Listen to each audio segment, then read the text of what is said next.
Le jugement, c'est le thème décliné en décembre, avec pour commencer l'interview de Gwen Clapp, qui s'est livrée en toute simplicité. Bienvenue dans Lâche-toi la grappe, le podcast qui t'aide à décompresser et à savourer la vie en toute simplicité. Je suis Fabienne Levia, sourcière d'amour, révélatrice de trésors. Je t'accompagne à la rencontre de l'être unique et merveilleux que tu es. Mon grand kiff, l'effet miroir. Ma botte secrète, la capacité à me relier aux émotions enfouies pour les libérer. Une des valeurs que j'ai à cœur de partager, la simplicité. Si tu veux en savoir plus sur moi et les activités que je propose, je t'invite à visiter le site fabiennelevia.com. Alors bonjour, je suis heureuse d'accueillir Gwen Clapp, avec qui on va parler du jugement. Alors bonjour Gwen, je suis vraiment heureuse de t'accueillir. Je te remercie d'avoir accepté mon invitation. C'est vraiment, je suis en joie.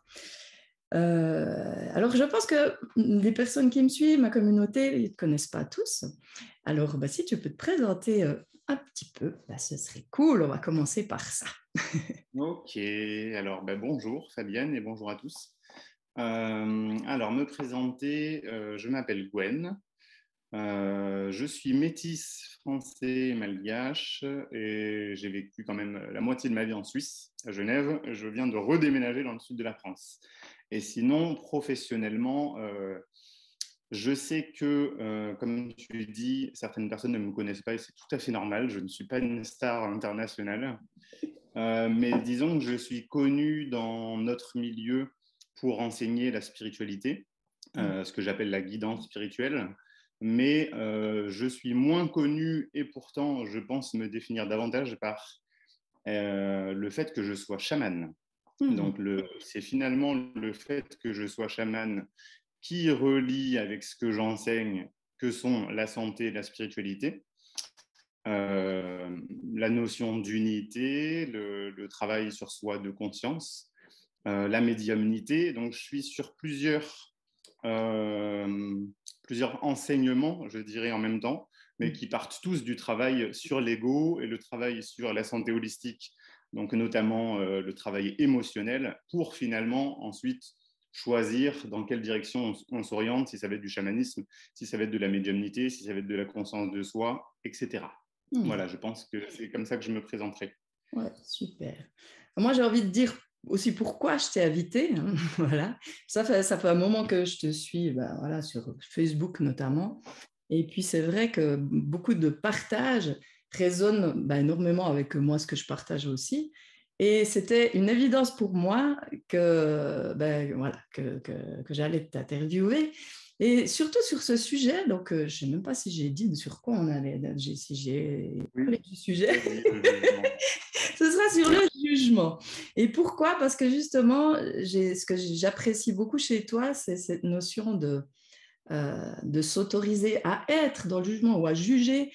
C'est de sortir un petit peu de ce dogmatisme qu'on observe beaucoup, comme tu dis, un peu dans notre milieu, de comment les choses doivent être, de juger, c'est pas bien, enfin, toutes ces choses-là. Et j'avais vraiment envie de t'entendre sur, voilà, sur ce jugement, comment ça résonne pour toi. Enfin, vraiment que tu nous parles de ça dans ta vie. Après, il y a aussi le titre du podcast, c'est Lâche-toi la grappe. Hein. Et justement, ça, je trouve que c'est aussi quelque chose d'important. Je ne sais pas si tu as eu une période dans ta vie où tu avais aussi des croyances assez strictes sur le jugement, c'est bien, c'est pas bien. Voilà, comment tu t'es lâché la grappe, si c'est le cas. Ou bien voilà, comment se lâcher la grappe aussi par rapport à tout ça. Donc voilà, donc je vais te laisser... je vais te laisser y aller avec ça. Comment ça résonne pour toi? Merci. Voilà. Merci beaucoup. Et c'est vrai qu'en fait, effectivement, toi, tu veux parler du jugement. Moi, j'enseigne le non-jugement. Donc, je vais plutôt parler du non-jugement, mais forcément, c'est lié. Mhm. Et effectivement, j'aime aussi le thème de se lâcher la grappe. Mhm. Mais pareil, je nuance aussi déjà sur le fait quand même que moi, personnellement, je travaille sur moi tous les jours de ma vie. Mhm. Et je me sers de mes jugements pour travailler sur moi et m'améliorer. Donc, je ne suis pas dans une optique de totalement se lâcher la grappe, c'est-à-dire se lâcher la grappe dans le sens s'autoriser à être méchant, mauvais, violent, ordurier, susceptible, tout ce que tu veux. Non, je pense qu'il ne faut pas se lâcher la grappe. Non. Et que finalement, pour moi, on se lâche la grappe une fois qu'on a déjà bien cheminé et qu'on est heureux de ce qu'on est, même si effectivement, on est toujours sur ce chemin d'évolution. Mais oui, je partage beaucoup sur les réseaux sociaux, comme tu l'as dit, notamment Facebook. Et c'est vrai que j'aime partager tant des partages, je dirais, de conscience. Donc souvent, je pars d'une anecdote, quelque chose que je vis avec un patient, avec un ami, quelque chose que je constate dans la rue, qui m'amène une prise de conscience et j'écris un texte là-dessus pour transmettre des enseignements. Mais je n'avais pas envie de me cantonner à ce rôle-là seulement d'enseignant. Et finalement, j'apprécie aussi de me montrer, puisque j'enseigne l'authenticité, à montrer quand je vais mal, quand je suis en colère, quand je suis triste, et à m'autoriser à faire ça. Donc, j'ai des amis qui sont aussi enseignants ou thérapeutes et qui me disent « Gwen, tu te tires une balle dans le pied ou tu te montres trop vulnérable. » Mais en fait, non, moi, je pense que c'est générationnel. En fait, ça part aussi du fait que je suis le fils de grands enseignants, que sont Tal Chaler et Joanne Razana-Mahaï. Et en fait, du coup, depuis que je suis enfant ou adolescent, ils m'ont amené sur des événements où il y avait des enseignants ou des maîtres spirituels, ou appelons ça comme on veut, ou des grands chamans. Et finalement, je trouvais que leur discours sur scène et leur attitude dans les coulisses n'étaient pas toujours cohérents. Donc, je ne dénonce pas ce fait. Finalement, d'ailleurs, j'ai même écrit à ce sujet un texte qui s'appelait Le milieu de la spiritualité est-il complètement pourri? Oui. Oui, je l'avais lu. Mais en fait, c'est vrai que si on observe la manière d'être des gens en se disant c'est incohérent, donc ils sont faux et ce sont des menteurs, on est dans le jugement. Oui. Alors que finalement, on regarde la même chose avec un regard bienveillant, on peut se dire, mais Dieu merci, ils sont humains, ils ont des failles, ils ont des défauts, ils ont des comportements qui ne correspondent pas totalement avec ce qu'ils enseignent. Et c'est génial, en fait. Finalement, je trouve que c'est déculpabilisant. Voilà. Et finalement, ce phénomène-là, en fait, que je démontre, c'est que lorsqu'on est dans le jugement, finalement, c'est parce qu'on se sent supérieur à quelqu'un ou à quelque chose. Finalement, quand on juge l'autre, c'est forcément impliquant l'idée que nous, on est meilleur à ce stade-là. Alors que finalement, lorsqu'on laisse finalement l'autre être un gamin parfois, dire une connerie, être stupide, finalement, et qu'on le regarde avec bienveillance, ben là, nous sommes dans le non-jugement. Donc voilà, moi j'ai accepté aussi de faire cette vidéo avec toi justement parce que je m'étais dit spontanément, si tu te rappelles, moi le jugement, ça me parle. Donc j'ai tout de suite accepté finalement. Donc merci de me permettre d'ailleurs de me lancer là-dessus. Ben, avec joie, et c'est intéressant ce que tu dis parce que par rapport à t'observes et puis tu regardes comment ça te parle, en fait, c'est ça aussi qui te guérit, on va dire. Hein. Et c'est clair que par rapport à lâche-toi la grappe, je suis tout à fait de ton avis, on ne va pas se lâcher la grappe surtout, mais c'est d'être, justement, pour moi, c'est d'accueillir que nous sommes humains. Et puis, ben voilà, le jugement, comme je dis moi, il nous parle de nous. Et c'est intéressant d'aller voir en nous comment il nous parle de nous. Enfin, je ne sais pas si pour toi, c'est exactement ça. Quoi. Tout à fait. Je pense, finalement, tu vois, avant d'être enseignant, je suis un homme comme les autres. C'est qu'un métier, finalement. Mais ce dont on parle là, en fait, moi, je l'ai depuis que je suis enfant, finalement. Je suis très observateur de la vie et de l'être humain. C'est ce qui me passionne, en fait, finalement. Et du coup, quand les gens, on va dire mon public ou les gens qui m'admirent me disent waouh, mais qu'est-ce que tu as en plus? Je leur dis en fait, j'ai rien en plus, j'ai en moins. Et en fait, ce que j'ai en moins, c'est que j'ai pas la case jugement. Donc, et on me l'a dit depuis que je suis enfant, tous mes amis qui me demandaient à l'aide ou qui me racontaient leur vie ou leurs secrets ou des choses inavouables. Finalement, me témoigner de ça. Il me disait, en fait, moi, si j'arrive à te parler à toi et que j'ai jamais parlé à qui que ce soit, c'est parce que je me sens pas jugé. Mhm. Donc, pour moi, c'est vraiment une immense porte ouverte à la compassion que Ouais. d'écouter quelqu'un, de l'observer, de comprendre les mécanismes de sa vie, ce qui le fait souffrir, sans jugement. Parce que finalement, dès qu'elle va se sentir jugée, la personne, elle va se dire, bon, bah, je ne lui raconte plus. Bah oui, bah oui, c'est clair. Ouais, ouais. Hein. Et puis, c'est aussi lié finalement, comme je parlais de guidance spirituelle, pour moi, c'est le travail sur l'ego et Mhm. sur la connexion à notre âme. Donc, quand on regarde la vie avec ego, on juge. Mais Mhm. quand on regarde la vie avec âme, on aime. Et Mhm. c'est ça qui est vraiment le jugement, finalement, comme je t'ai dit, il y a le fait que ça vienne d'un sentiment de supériorité, donc ça vient de l'ego. Mais finalement, je rebondis aussi dans la direction où tu m'amènes. Bah, finalement, ça permet de travailler sur soi. Mhm. C'est que quand je me vois dans le jugement, ça veut dire que moi, j'ai un problème. Donc, je prends des exemples souvent dans mes stages de dire, ben, quand on regarde, là, c'est la société est comme ça, hein, des gens riches. En ce moment, en plus, dans la politique, on parle beaucoup de ça, de taxer les riches, les milliardaires. Mhm. Donc, si on regarde les gens riches en se disant, mais quelle bande de cons, ils ont plein d'argent et ils font souffrir la planète, ils polluent, ils nous asservissent, nous les pauvres. Ben, Mhm. finalement, ce jugement témoigne du fait que moi, je ne suis pas à l'aise avec l'énergie de l'argent Mhm. et que j'ai des blessures qui me maintiennent dans la pauvreté avec des croyances limitantes qui font que finalement, mon jugement va justifier mon incapacité à évoluer dans la bonne direction. Mhm. C'est que si je juge les gens riches, finalement, ça veut dire inconsciemment que je dis à l'univers ou à la vie, je ne veux surtout pas devenir riche. Ouais. Et après, il ne faut pas se plaindre si on galère financièrement. Mhm. Donc, c'est tout. Je prends un autre exemple de gens qui jugent les femmes qui s'habillent légèrement, petites jupes, petits décolletés. Ben, il y a toujours des petites remarques de gens qui vont dire ah ben regarde là, celle-là, elle se la pète. Ou ben, dis donc, elle, faut pas s'étonner s'il lui arrive quelque chose un jour. Et en fait, toutes ces petites phrases venant des hommes, d'ailleurs, témoignent finalement du fait, on peut dire c'est macho, mais Mhm. non, en fait, ça veut juste dire que c'est des hommes qui ne savent pas se comporter avec les femmes. Voilà. Et quand c'est des femmes qui jugent d'autres femmes, en fait, ça signifie juste qu'elles ne sont pas à l'aise avec leur propre corps et avec leur propre féminité, leur propre pouvoir de séduction. Et du coup, plutôt que de jalouser, on préfère juger. Mhm. Mhm. Tu vois, moi, tout ça, ça résonne fort pour moi. J'appelle ça l'effet miroir. C'est comment ce que je juge parle de moi.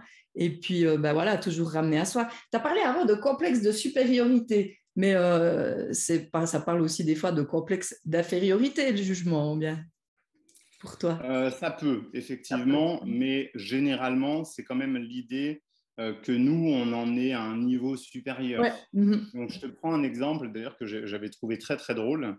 C'est que il y a 2-3 ans, j'avais écrit un texte là-dessus pour dire que finalement, lorsqu'on mange sainement, Mhm. donc imagine, tu es quelqu'un qui mange normalement et tu te mets à manger sainement, bah, tu vas automatiquement juger les gens qui mangent mal. Mhm. Donc, dès que tu deviens vegan, tu vas juger les gens qui mangent de la viande. Mhm. Dès que tu prends conscience de l'écologie, tu vas juger les gens qui ne sont pas écolos. Mhm. Dès que tu prends conscience qu'il faut être dans l'amour avec les enfants, ben, tu vas juger tous les parents qui éduquent mal leurs enfants. Donc mal, c'est selon nous-mêmes. Exact. Ouais. Et en fait, c'est un processus qui est tout à fait naturel. En fait, c'est comme si chaque prise de conscience nourrit l'âme, mais en fait, beaucoup de gens oublient que ça nourrit aussi l'ego. Oui.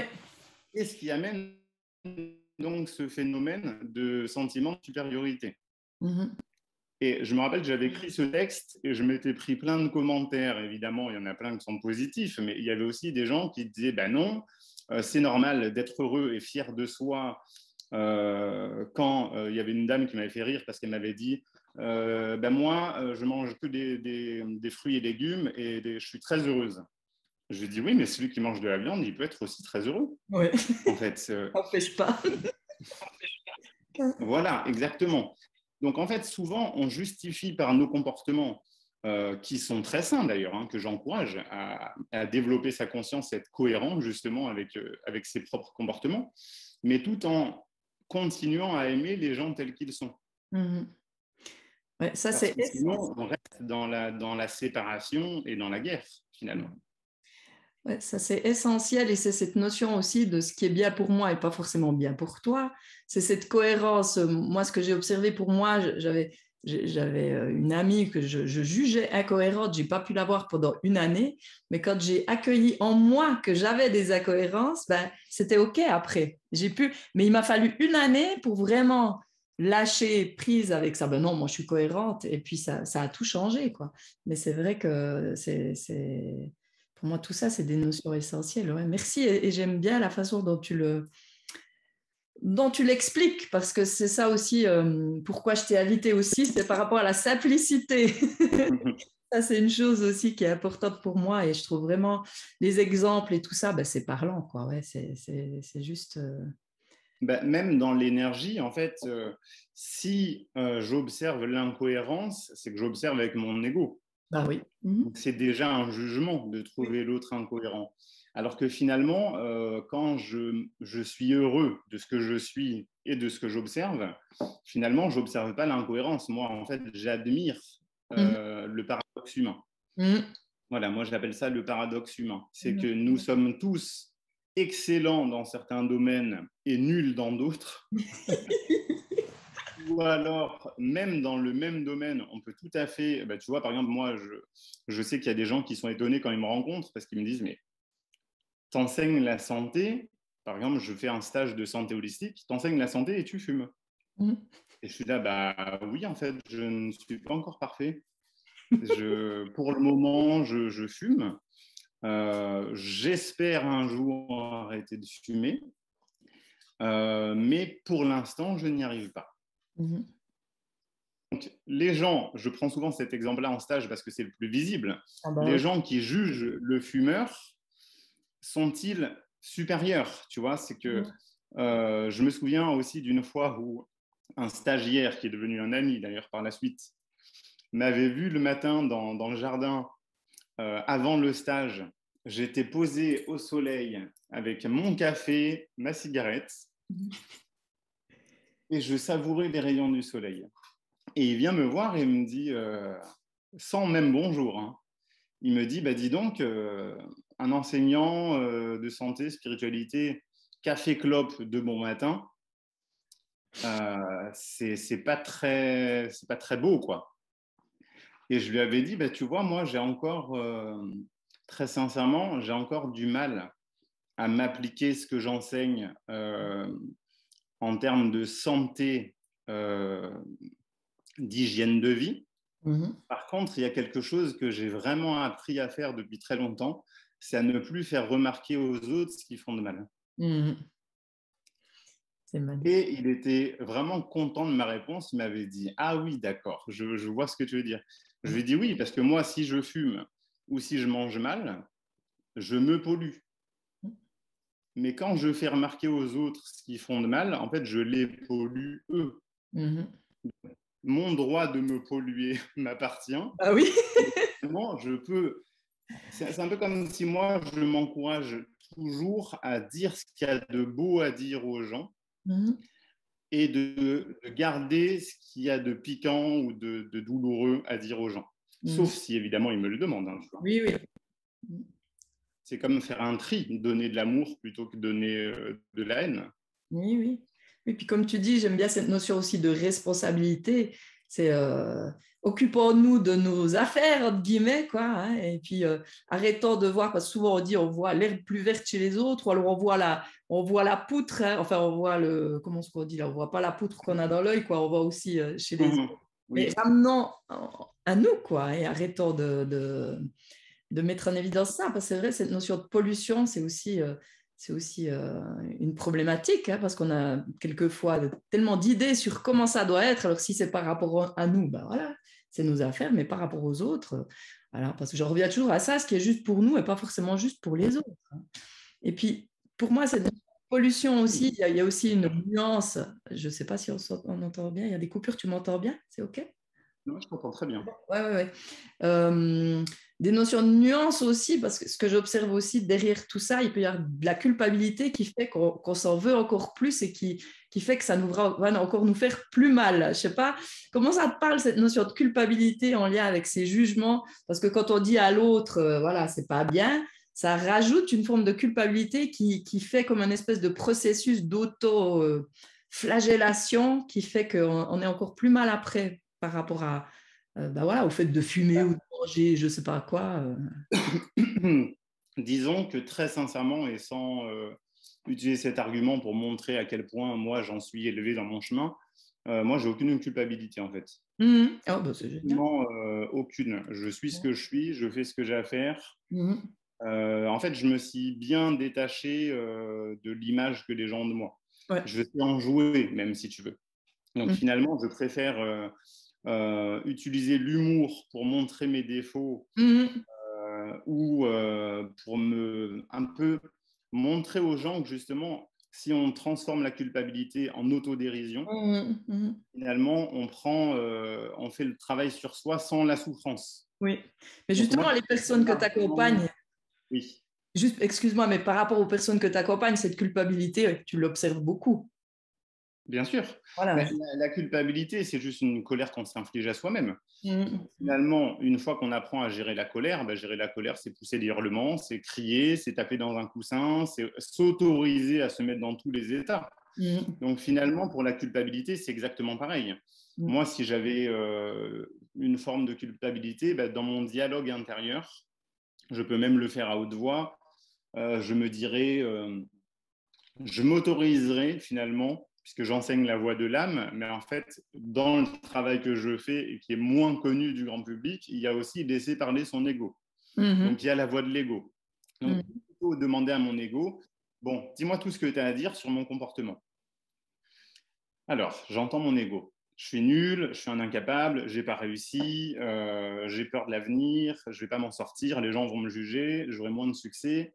Euh, Peut-être ça va être la fin de ma carrière, je vais devoir changer de boulot. Et je laisse vraiment parler mon ego jusqu'au bout, Mhm. jusqu'à ce qu'il n'ait plus rien à dire. Donc, il y a lâcher l'émotion purement émotionnelle, c'est de ah, donc de pousser des cris, de Mhm. lâcher l'émotion avec du son, mais il y a aussi le fait de laisser parler son ego, parce que souvent, justement, dans les milieux de la spiritualité, comme tu disais, on s'interdit d'être dans l'ego. Ouais. Alors que non, moi, ce que j'enseigne, c'est que l'ego, le but, c'est pas de le tuer, c'est de le calmer, Mhm. de le Mhm. pacifier pour en faire un allié dans sa vie. Mhm. Donc, mon ego, il va me dire tous ces messages culpabilisants. Je le laisse parler, je souffre, je culpabilise, je lâche mes émotions. Et ensuite, une fois que j'ai terminé et que je demande à mon ego, est-ce que tu as autre chose à rajouter? Non, c'est bon, je t'ai bien défoncé. Ok. Donc, au bout. Maintenant, toi, mon âme, qu'est-ce que tu as à me dire? Et là, mon âme va me dire, c'est pas grave, Gwen, tu as fait une erreur, mais tu as fait de ton mieux. Mhm. Grâce à cette erreur, ça va te permettre de t'améliorer. Tu te rends mieux compte de tes comportements maladifs ou déplacés. Ça te donne une belle opportunité d'aller travailler sur toi, d'aller chercher l'origine de ce mécanisme d'auto-sabotage Mhm. euh, pour devenir plus grand, plus beau et que ça te permettra d'aider encore plus et encore mieux les gens sur ton chemin. Mhm. Et là, vraiment, je sens que ça me remplit de joie et de bonheur et je dis merci. Merci. Merci à mon âme et finalement, merci à l'expérience culpabilisante de m'avoir permis d'ouvrir les yeux sur mon propre comportement. Mhm. Donc en fait, justement, quand on sort du jugement, il n'y a plus de bonnes et de mauvaises expériences et il n'y a plus que des enseignements. Mhm. C'est quelque chose, si je suis heureux, c'est donc mon âme, si je suis malheureux, c'est donc mon ego. Donc Mhm. c'est aussi simple que ça. Mhm. Donc c'est tout un travail effectivement sur soi, d'apprendre de soi et des autres à nous améliorer. Mais en Mhm. fait, justement, là où ça devient problématique, pour continuer le sujet, c'est qu'en fait, la majorité des gens qui commencent à travailler sur eux oublient que le travail sur soi, c'est sur soi. C'est pas sur les autres.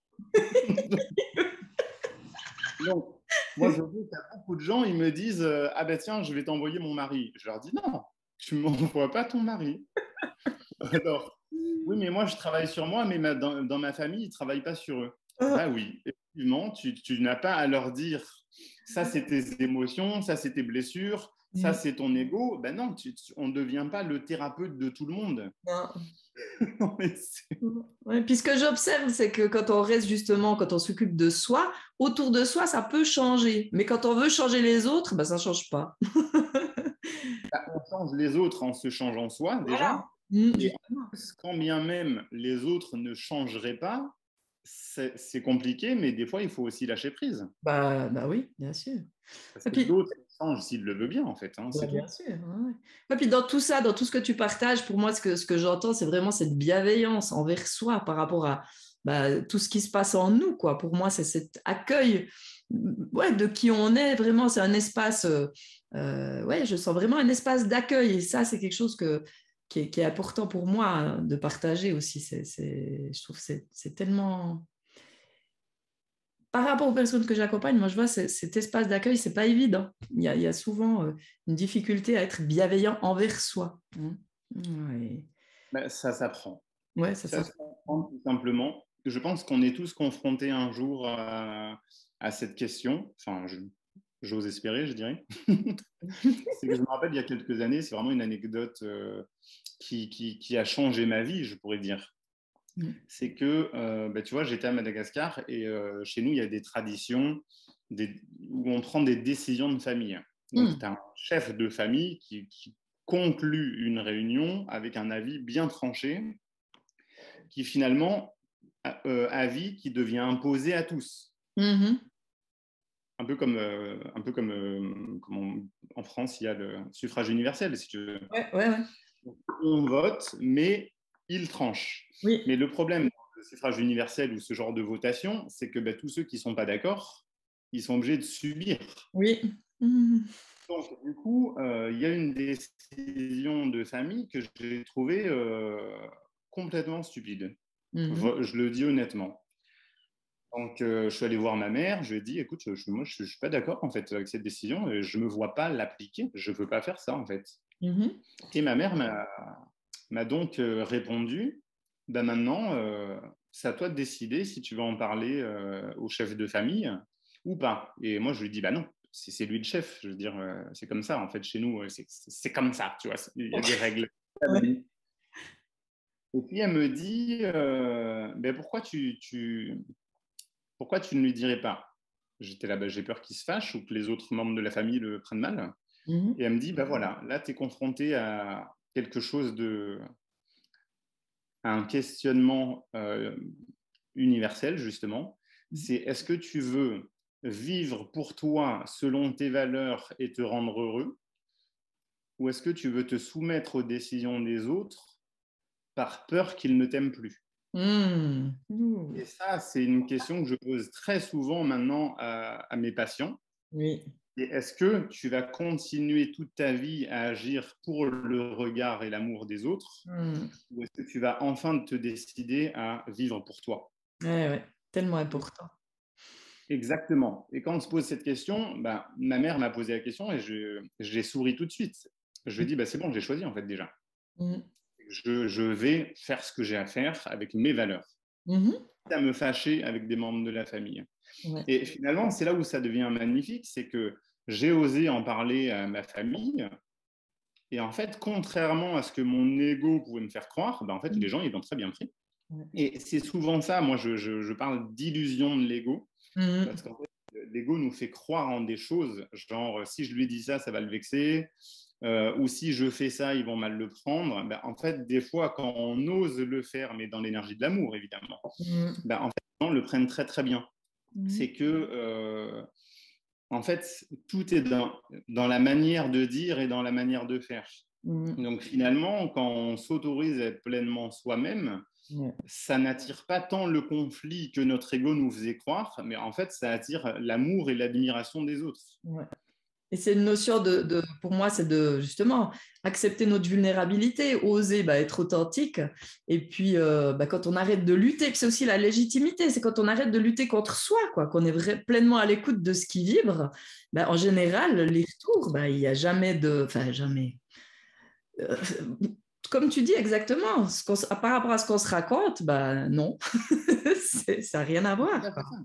Hein. En fait, et on ne s'autorise pas à faire beaucoup de choses. Tu vois, moi, il y a un Mm. exercice que j'aime bien faire et qui est dur à faire pour certains, mais pour moi, ça, je suis plus à l'aise maintenant.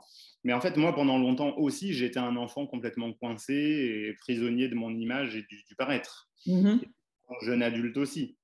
Par exemple, tu vois, l'ego, il n'a pas envie il a peur qu'on soit ridicule, Mhm. honteux et qu'on soit nul finalement dans le regard des autres, qu'on soit ridicule. Voilà, c'est ça le mot. Donc Mhm. finalement, une fois qu'on prend conscience de ça, on n'a qu'à juste se dire, bon, puisque j'ai peur de ça, je vais le faire. Mhm. Je dis souvent aux gens, le but, c'est pas de ne pas avoir peur. Le but, c'est d'assumer sa peur et de passer outre. Donc, ça s'appelle être courageux. Mhm. Donc, finalement, des fois, je vais me balader avec mes patients. Je me rappelle d'une fois où on passe à côté d'un square avec un de mes patients. Et il me parlait de ça, de la difficulté à se dépasser parce Mhm. qu'il avait peur justement de ce que pourraient bien penser les autres. Mhm. Et je lui ai dit, viens, on va faire le jeu d'enfant là-bas. Il y avait un truc, tu sais, où tu escalades des Oui. cordes et des machins. Et c'était très drôle parce qu'il me dit, non, je ne vais pas faire ça. Je dis, pourquoi? Il me fait, parce que c'est ridicule. Je lui dis, mais raison de plus. Donc, tu vois, tu as les enfants qui escaladent et tous les parents qui sont sur le banc, à l'ancienne, en train de discuter entre eux, mais aujourd'hui, plutôt sur chacun son smartphone. Mhm. Et, euh, et du coup, lui et moi, nous montons dans le jeu. Et en Mhm. fait, ce que j'ai adoré, c'est moi-même, je me challenge avec lui, Ouais. mais en même temps, j'observe les réactions des gens. Et en fait, d'abord, il y a les enfants qui sont intrigués, et il y a les parents qui sont intrigués. Dans un premier temps, effectivement, ce que j'ai adoré, c'est qu'en fait, le regard des parents, c'est d'abord de chercher Leur où sont enfant. les enfants à eux, Ouais. avec, avec qui ils jouent, en fait. Oui. Et après, le deuxième temps, c'est que les gens se disent, ils n'ont pas d'enfants, donc ils ont peur qu'on soit des gens dangereux pour leurs Oui. enfants. Oui. Donc, on commence à jouer, à s'amuser, on rigole, et mon patient ose se lâcher. Mhm. Donc, on s'éclate. Du coup, les enfants veulent jouer avec nous. Ouais, c'est trop Et on cool. s'éclate. Et finalement, le regard des parents se transforme complètement et les gens nous regardent avec amour et admiration. Ouais, c'est magnifique. Ils se sont dit, voilà des adultes qui osent s'amuser comme des gamins. Ouais. Peut-être même qu'ils se sont dit, tiens, moi j'aimerais bien oser le faire aussi. Donc, Mhm. en fait, dès que la barrière de la peur est dépassée, finalement, les gens nous aiment avec notre folie. Mhm. Ouais, mais c'est magnifique. Je voulais dire aussi, tu étais à bonne école parce que moi, j'ai participé à un atelier avec Tal il y a très longtemps où on fait l'ours, je sais plus tout quoi. Et c'est vrai que là, si tu es trop axé sur le regard des autres, tu fais rien, tu restes figé, quoi. Et en même temps, si tu t'autorises à y aller, c'est énorme à quel point c'est libérateur, à quel point ça fait du bien, à quel point on se sent aussi, pour moi, qu'est-ce que ça crée? Ça crée vraiment une reliance avec les autres. Comme là, ce que tu viens d'exprimer, tout à coup, au début, il y avait de la méfiance, puis tout à coup, tu étais relié. Et ça, je trouve que c'est magnifique. Oui, c'est ça. Finalement, il n'y a plus que de la bienveillance de Ouais. tous. Ouais, ouais, Une ouais. fois que les gens sont rassurés qu'on ne veut pas de mal à leurs enfants, ça va. Mhm. Donc, et après, donc, on termine ça et je lui dis, comment tu te sens? Il me fait, mais en fait, je me sens super bien. Mhm. C'est qu'au début, j'avais peur, j'ai le cœur qui bat, j'ai du stress, de la pression. Et finalement, quand il m'a bien décortiqué, quand j'ose, c'est comme si tout se libère, tout part. Mhm. Désolé, c'est un peu une vision chamanique, mais tout part dans la terre. Mhm. Et il n'y a plus que du bien-être qui survient. Mhm. En fait, à chaque fois, moi, c'est ça que j'adore avec ce sentiment de courage ou de Mhm. dépassement de soi. Finalement, c'est qu'à chaque fois qu'on ose faire quelque chose qui nous faisait terriblement peur pour le regard des autres ou même vis-à-vis de soi-même, parce que ça, c'est aussi quelque chose que que j'enseigne aux gens qui me disent oui, mais le regard des autres, des fois, je leur dis va tout seul dans la forêt, tu verras qu'il n'y a pas que le regard des autres, il y a aussi le regard de toi sur toi-même. Donc, une fois que tu oses dépasser ça, il n'y a plus que du bonheur, c'est de la joie de vivre. Mais pour revenir aussi sur, pour compléter, je dirais, sur le côté se lâcher la grappe et finalement s'assumer, pour moi, c'est aussi important de comprendre que c'est parce que je m'assume dans ma connerie que je vais aussi être capable de m'assumer pleinement dans ma sagesse ou mon intelligence. Finalement, moi, ce que j'ai observé, là, pas de mes patients, mais de moi-même, c'est que finalement, tu vois, ça fait 10 ans que je fais ce métier. Comme tu dis, j'étais à bonne école. Donc, il y a beaucoup de gens qui me disent waouh, qu'est-ce que tu es sage. Ou alors, quand j'étais plus jeune, c'était plus par rapport à l'âge. Qu'est-ce que tu es conscient pour ton âge. Donc, c'est des très beaux compliments. Mais en fait, très vite, je leur disais ouais, mais tu sais, je suis très sage là, mais je suis un gros gamin aussi. Et quand je faisais le gamin, il y avait quand même mon côté sage qui me disait fais le gamin, mais pas trop trop. Et en fait, c'est ça que j'essaie de dire, c'est que finalement, je me suis rendu compte que j'avais un conflit intérieur entre mon enfant et mon sage intérieur. L'enfant, il veut s'éclater, mais il est jugé par le sage, et le sage, il veut étaler sa sagesse, et l'enfant lui dit non. Donc, c'est en apprenant à être pleinement un enfant que j'ai appris aussi à être pleinement un sage à un autre moment de la journée. Sans me saboter en disant oui, je suis sage, mais je suis aussi un gamin. Non, ok, oui, j'assume, je suis sage. J'ai de la sagesse, j'ai de la maîtrise, je me sens être un maître spirituel sans rajouter, mais parfois je fais de la merde. Tu vois ce que je veux dire? C'est que finalement, notre peur ici, c'est même plus notre ego, c'est l'ego des autres. C'est que si j'ose, je suis un maître spirituel, et là, les gens qui vont regarder la vidéo vont se poser, ils vont se dire, il se la pète. Est-ce que c'est de l'ego d'oser dire ça?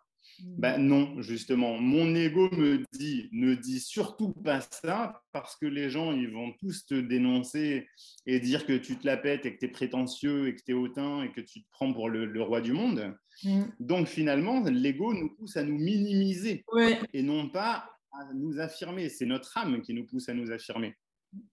Ah là là, tellement en résonance avec ça, c'est ce que j'observe. Et quand des fois on me dit, mais il faut être humble, mais à un moment donné, c'est reconnaître qui on est, et puis c'est tout, quoi. Hein. Et c'est vrai, c'est comme tu, enfin, qui on est, ce qu'il y a, ce que tu dis là. C'est clair que certaines personnes peut-être vont penser ça. Ce que j'observe, c'est souvent des personnes qui n'osent pas se reconnaître ce qu'il y a de ce côté-là en elles. Et souvent, voilà, il y a ça dérange. Moi, j'avais eu le cas dans un cours d'une personne qui voyait une autre, mais c'était trop pour elle. Puis toutes les autres trouvaient que c'était OK, mais elle était tellement, elle se minimisait tellement qu'elle ne pouvait pas accueillir ça, quoi. Mais souvent, j'ai déjà fait une vidéo d'ailleurs sur l'humilité pour ceux que ça intéresse. Ça doit être sur ma chaîne YouTube ou sur Facebook, je me rappelle plus. Et, on mettra les liens de toute façon de tes chaînes, je mettrai les liens. Ouais, l'humilité à bon dos, si tu veux. Finalement, le langage du manque d'humilité, c'est en double sens quand on dit quelqu'un tu manques d'humilité. En fait, ce qu'on lui dit, c'est moi, je ne m'aime pas, donc je ne veux pas que tu t'aimes. C'est ça. En fait, l'école de l'humilité, c'est une école du désamour. Ouais. C'est intéressant. Ouais, ça résonne totalement, ouais. Si tu es merveilleux, dis que tu es merveilleux. Je ne vois pas le souci, en fait. Ouais. En fait, donc du coup, pour pas passer trop de temps sur l'humilité, mais finalement, pour moi, la conclusion de ça, c'est juste que quand on s'aime, on aime voir des gens qui s'aiment.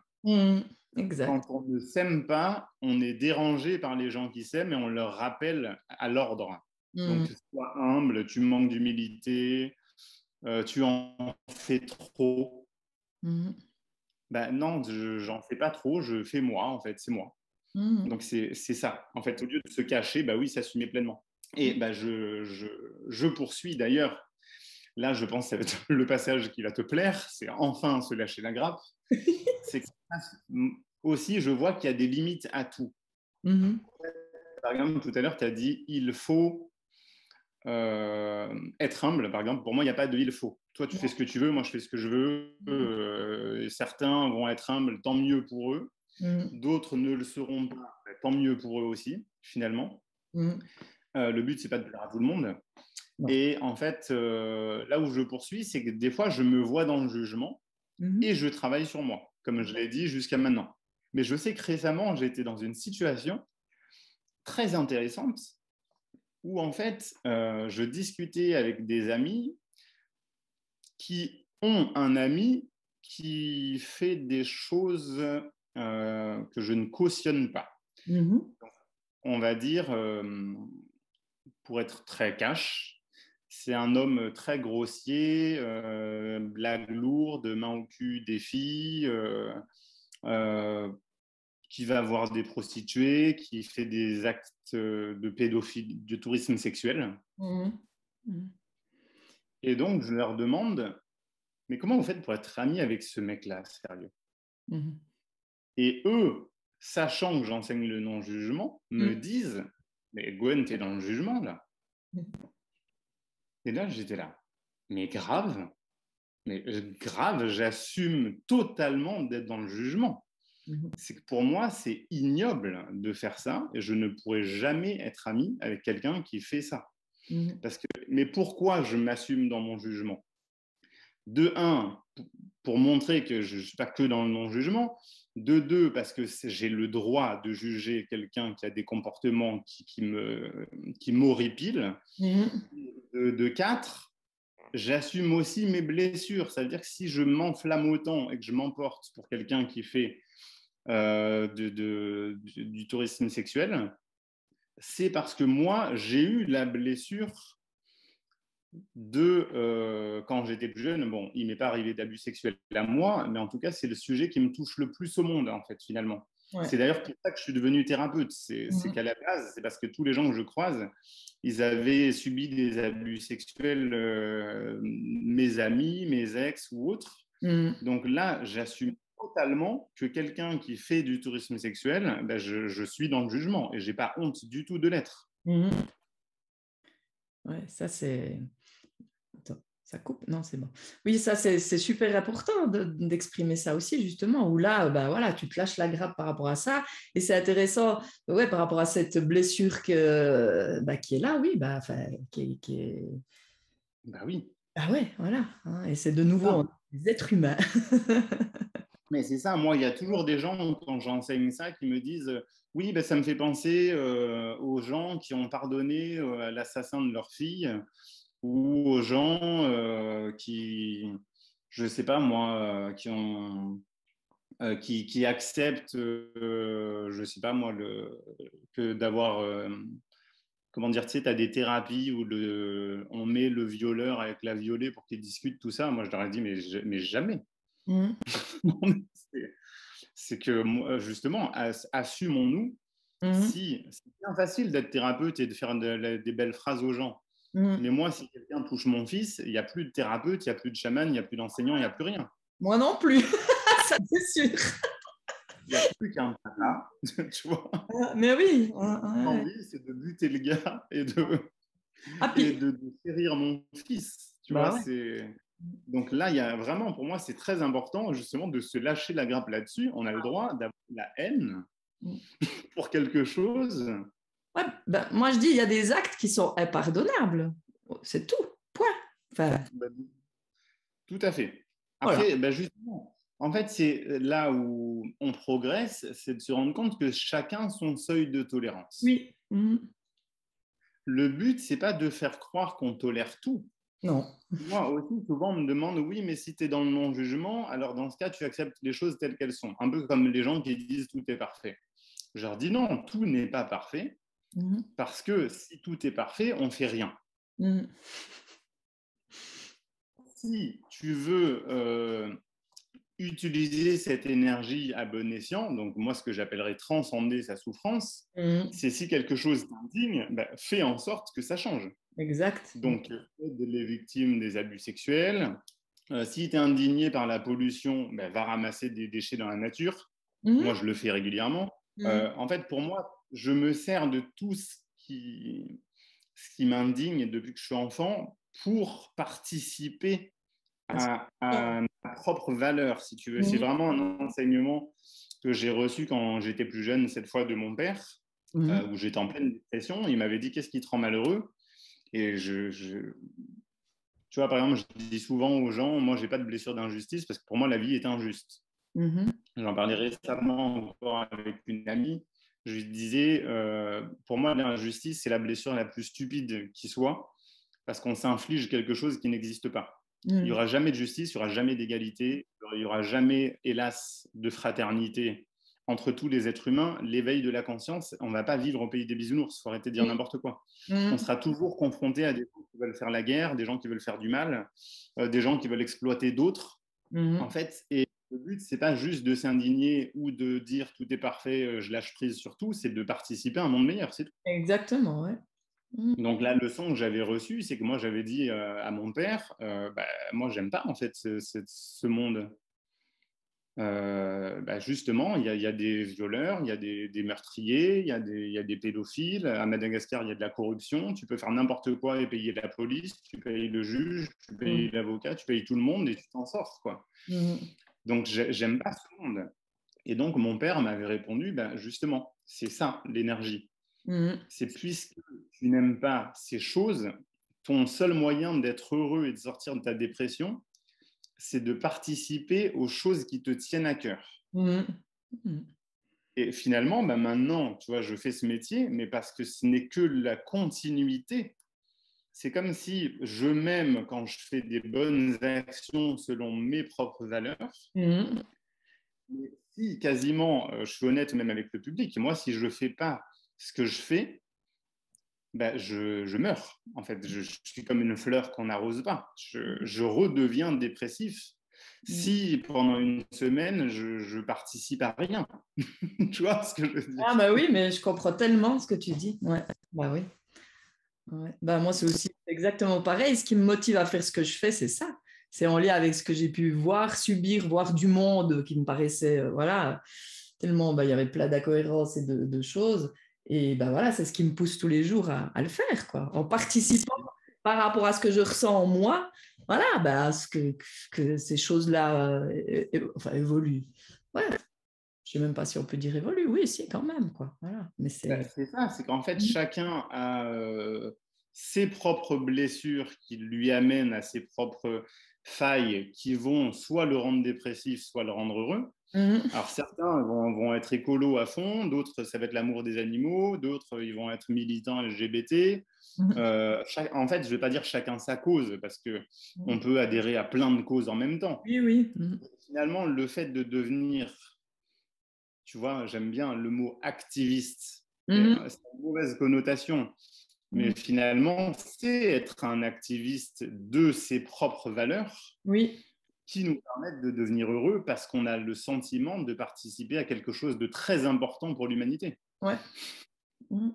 Ouais, Et pour ouais. moi, c'est ça la différence. C'est que beaucoup de gens qui sont métro, boulot, dodo, par Mhm. exemple, vont s'enfoncer peu à peu dans une dépression ou un burn-out, justement parce qu'en fait, ils ne s'occupent plus de ce qui leur tient à cœur. Ouais, de leur Je valeur. crois que certains, d'ailleurs, appellent ça mission de vie, tu vois, dans la spiritualité. Mais Mhm. pour moi, ce n'est pas une mission de vie. On a plein de missions de vie. Mhm. Moi, ça me fait toujours rire. Moi, il y a beaucoup de gens qui me. Quand je parle de moi, je parle aussi au public pour que chacun se voit, hein, bien sûr. Parce Mhm. que, comme je dis tout le temps, nous sommes un. Donc finalement, je parle de moi, je parle de toi, je parle des autres, c'est pareil pour moi. Mhm. Mais du coup, si on réactive ceux qui nous appellent, ben on arrose, je garde la métaphore de la fleur, on arrose sa petite fleur à l'intérieur qui va devenir magnifique. Mhm. Mais là où je refuse la notion de mission de vie, c'est que beaucoup de gens me disent, pour me flatter d'ailleurs, mais toi, c'est beau tout ce que tu fais pour l'humanité, tu es dans le don de toi. Et Mhm. je leur dis non, en fait, c'est justement. C'est pas le don de moi au service des autres. Si je le fais, c'est parce que ça me rend heureux. En fait, c'est quasiment égoïste le truc. Ah, mais c'est génial oui, c'est génial de Et partager. voilà. Et si on me dit c'est ta mission de vie, ben pareil, je dis non. C'est pas ma mission de vie parce que j'ai d'autres missions de vie. Être un bon père, pour moi, c'est ma mission de vie aussi. Si je ne suis pas un bon père, je souffre. Être un bon fils, être un ami génial pour mes amis, en fait, on a plein de missions de vie. Oui. Donc l'important, c'est juste de quasiment les prioriser. Ouais. Qu'est-ce qui est plus important et nécessaire à mon équilibre? Et du coup, pour revenir au sujet de départ, on peut aisément se servir du jugement pour se dire, tiens, là où je juge, je vais œuvrer. C'est parfait ça, comme conclusion. Là où je juge, je vais œuvrer. Enfin, ouais, je sais pas, ça fait un petit moment qu'on est ensemble, là, mais c'est vrai que oui, c'est exactement ça, le jugement, comme pour se regarder, quoi. Voilà. Sur l'utilité. S'améliorer et améliorer le monde. Mais après, effectivement, je reviens aussi sur s'améliorer, améliorer le monde, mais sans vouloir travailler les autres. Ouais. Ouais, puis sans vouloir, enfin, il y a un truc à lâcher aussi, c'est cette espèce de je sais ce qui est bon, et puis justement, c'est vraiment, comme tu dis, c'est une forme d'égoïsme, hein, si on veut, mais égoïsme salutaire pour moi, sans penser qu'on détient la vérité. On détient une vérité, et puis on partage. Après, il y en a qui seront en résonance avec nous, et puis voilà, quoi, mais sans.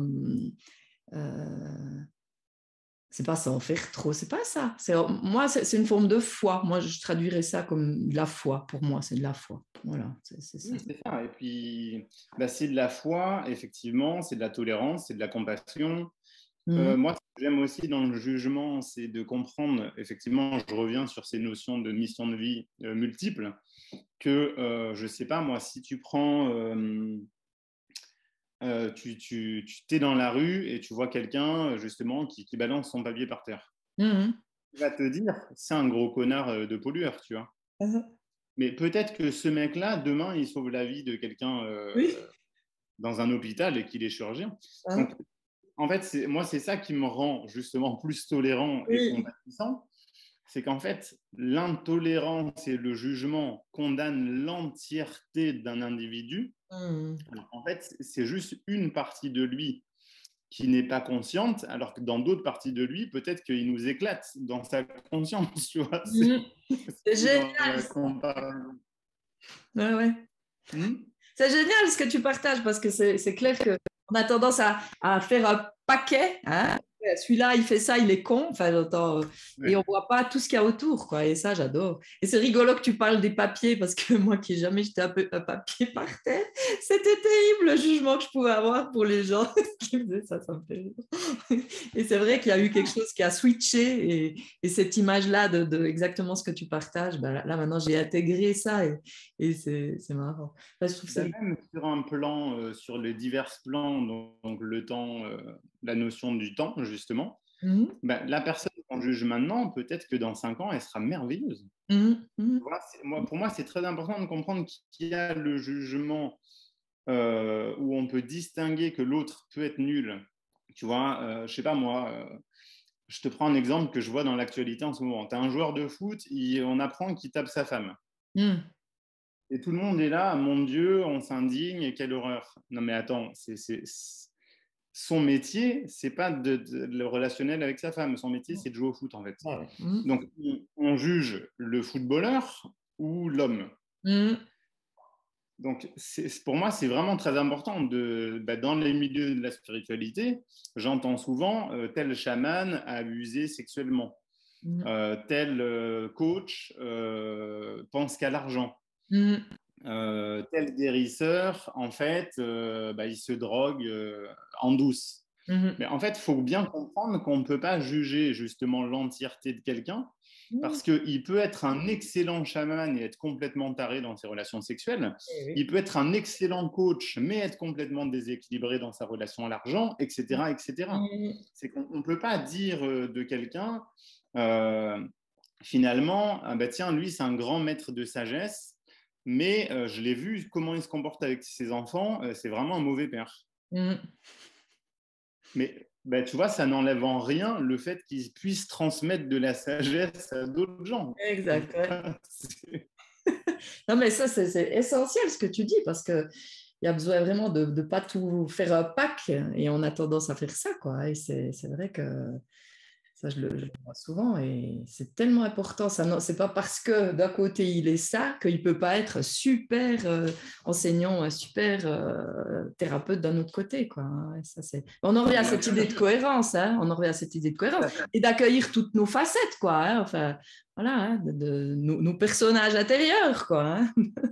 Oui, et puis je pense que ça aussi, le discours que nous tenons là peut aussi aider les gens qui ont des blessures face à la légitimité. C'est que Oui. finalement, beaucoup de gens qui veulent se lancer comme thérapeute ou guérisseur ou enseignant ou autre, finalement, ils veulent attendre d'être parfaits pour se lancer. Ouais. Donc, je connais, ils font ça. Après, ils continuent. Ben, je vais faire une autre formation, et puis une autre, et puis une autre. Je leur dis, mais lance-toi, en fait, un jour.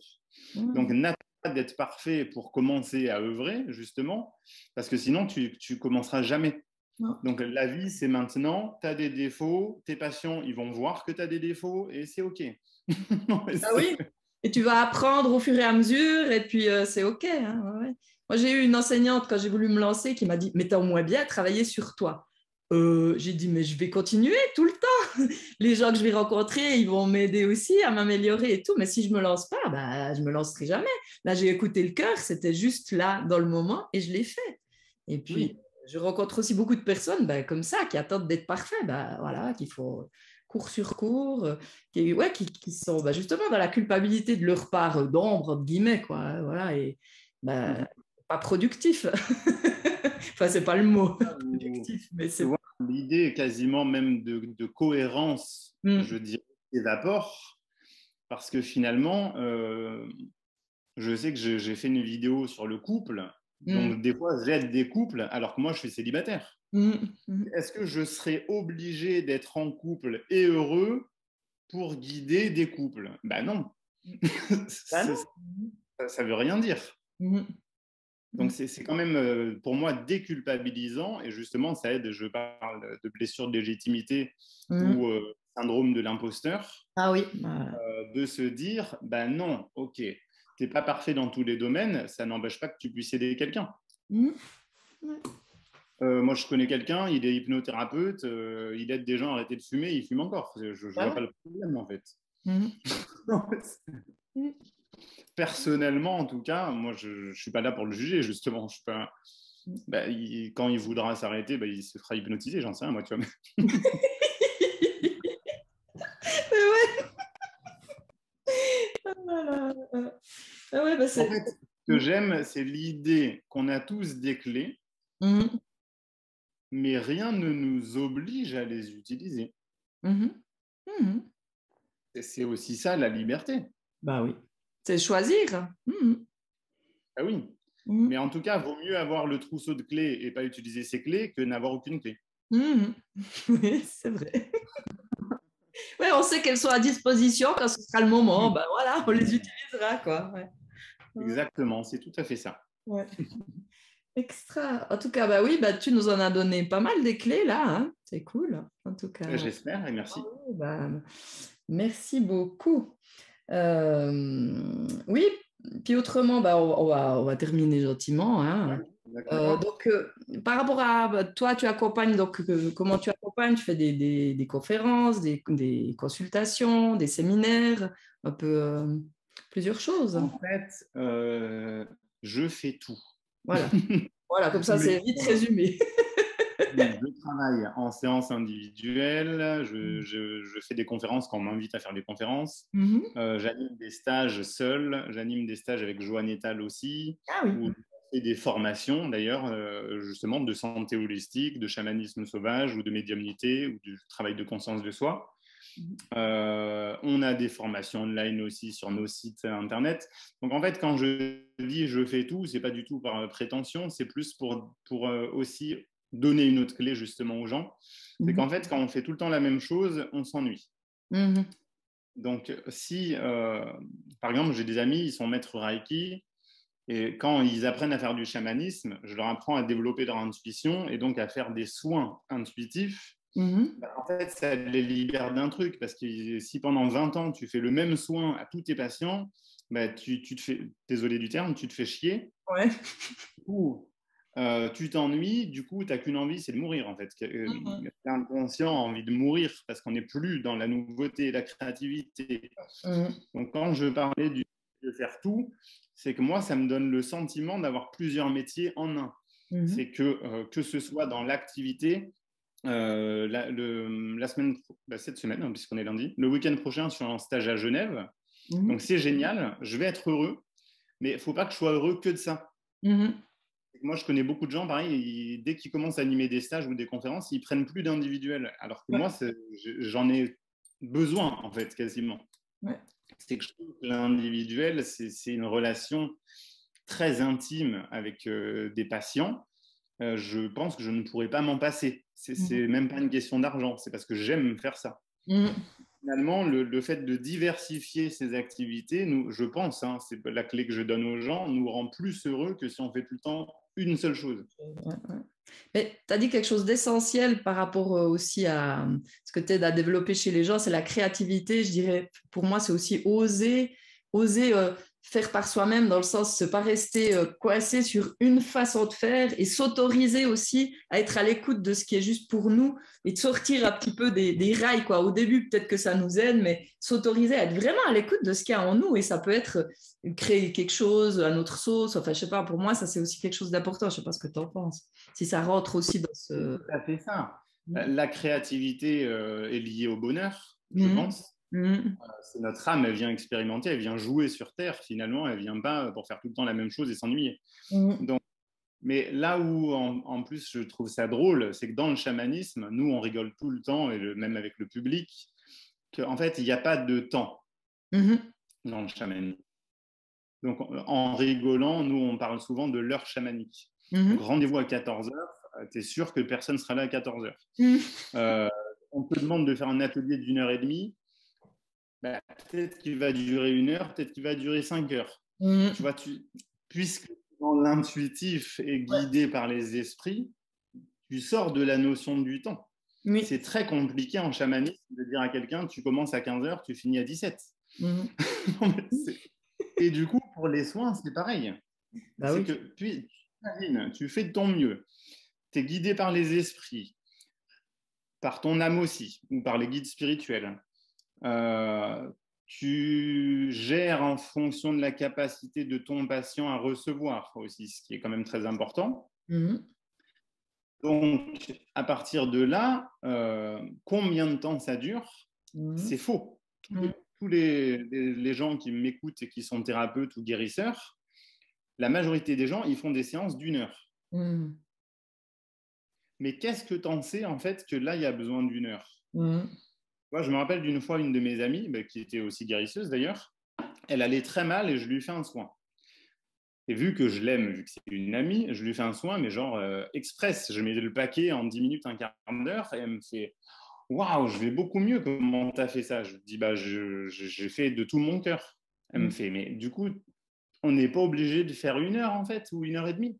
Et je lui dis mais non, la majorité des gens, quand ils te soignent, imagine, si tu es soigné au bout de 25 minutes, en fait, le reste de la séance, c'est du remplissage de temps où les gens font semblant de continuer à soigner pour satisfaire l'autre dans son investissement financier. Ouais, ouais, ouais. Mmh. C'est- Mmh. Mmh. Je Mmh. sais pas, moi, tu vas voir un guérisseur, le but c'est d'être guéri, c'est pas de rentabiliser le temps. Mmh. Ouais, ouais. Et ça, c'est encore bien ancré, cette notion-là, hein. C'est pas, Bah oui. bah oui, ouais, ouais, ouais. Mmh. Mmh. Mais justement, bah, quand on est justement connecté, est-ce que c'est connecté? Je ne sais pas, mais moi, voilà, le temps, bah, ça prend le temps que ça prend le temps qu'il faut, puis des fois c'est court, puis des fois c'est long, voilà. Et puis c'est OK. L'important, c'est... Ouais, c'est ça. Hein, ouais, Sans jeu de mots, il faut vivre avec son temps. Donc moi aussi, je fixe des timings dans mes séances. ouais. Hein, Mais malgré tout, quand je suis avec des patients qui me connaissent bien et qui me font confiance, et donc moi aussi je leur fais confiance, mmh, finalement, le temps, c'est pas très important. mmh. Ah ouais. Ouais, ouais, ouais. Ça, c'est clair. Ben, c'est cool, merci pour tout ça. Est-ce que donc on mettra le lien vers ce que tu veux là, site internet, Facebook, Ouais, ok. voilà, hein, comme ça, Ça marche. les personnes qui voudront en savoir plus ou te suivre, voilà, ben, pourront se connecter. En tout cas, je te remercie infiniment pour ce temps qui était, voilà, ben voilà, de nouveau on parlait de temps, mais on le voit pas passer. Moi, je sais Oui. quelle heure il est parce que j'ai l'horloge là. C'est un grand plaisir. Et puis, Ouais. si tu me permets aussi de faire une petite parenthèse pub, Oui, oui, vas-y. je ne sais pas quand sortira la vidéo, mais en tout cas, comme je l'ai dit, je serai en stage à Genève là, 24-25 septembre, je crois. Ouais, Le week-end d'après, je serai à Caen. Et pour les Suisses, puisque tu es un public suisse d'ailleurs, je serai en stage en janvier à Bulle. Donc, ah, génial. donc voilà, j'invite tous ceux qui veulent se renseigner, tout simplement, vu que tu vas mettre les liens à mon site internet ou mes réseaux, et puis je diffuse tout le temps de tout. Pas que des pubs, comme tu dis, j'écris beaucoup, Oui, je fais oui. des vidéos. Donc pour tous ceux qui n'ont pas les moyens financiers aussi, qu'ils se rassurent, le but, c'est pas que de gagner de l'argent dans tout ça, c'est de nous entraider les uns les autres. Mhm. Donc, je conclus par dire que je pense, en plus, c'est aussi Fabienne que tu as remarqué, que je donne beaucoup Ah oui, énormément. des textes de mes vidéos. Je fais beaucoup de gratuité. Mhm. Donc, vraiment, j'avais envie de conclure là-dessus pour que les personnes, justement, qui ont un problème avec l'argent parce qu'ils n'en ont pas ou parce qu'ils jugent l'argent, Mhm. aussi puissent se rassurer. Non, la santé et la spiritualité, c'est pas dédié que pour les riches. Non. Il y a beaucoup à disposition de ma part, et je ne mets pas l'accent que sur moi, mais de la part finalement d'immensément de sources. Mhm. Il y a tellement de gens qui aiment écrire, qui aiment faire des vidéos, qui aiment partager gratuitement, qu'on on ne peut pas se plaindre tout le temps que c'est payant. Non. Oui, oui, bah, c'est clair. Et ça, c'est aussi ce qui m'anime par rapport à ce podcast, c'est justement de faire Mhm. connaître des choses différentes. Et ben voilà, oui, c'est gratuit, quoi, pour aller encore plus loin, quoi. Voilà, moi, je pense que c'est important, comme tu le dis, c'est vraiment important. Et Ouais. ça me Que touche. chacun s'écoute. Comment? T'as Que dit? chacun s'écoute. Voilà, exactement. Alors, bah, merci infiniment et puis tout bon pour la suite. Et puis voilà, donc Oui, un grand merci à toi et à tous. Et je nous aime et nous sommes un. oui. Bye bye. À bientôt. Ciao, ciao.